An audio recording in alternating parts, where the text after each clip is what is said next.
మొక్కజొన్నతో పెట్రోల్ తయారు చేస్తారా ఏంటి, ఇది నిజమా? అవును. అయితే మొక్కజొన్న నుండి నేరుగా పెట్రోల్ను తయారు చేయరు. దీని నుంచి ఇథనాల్ అనే ఇంధనాన్ని తయారు చేస్తారు.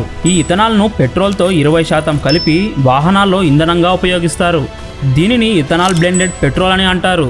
మన భారతదేశం ఇంధన అవసరాల కోసం దాదాపు 85% పైగా దిగుమతులపై ఆధారపడుతుంది. అందుకే భారత ప్రభుత్వం ఇథనాల్ ఉత్పత్తి కోసం మొక్కజొన్న సాగును పెంచడానికి చురుకుగా చర్యలు తీసుకుంటోంది మరియు అనేక కార్యక్రమాలు ప్రోత్సహిస్తుంది. దీనివల్ల విదేశాల నుంచి దిగుమతి తగ్గి వేల కోట్ల విదేశీ మార్కద్రవ్యం ఆదా అవుతుంది.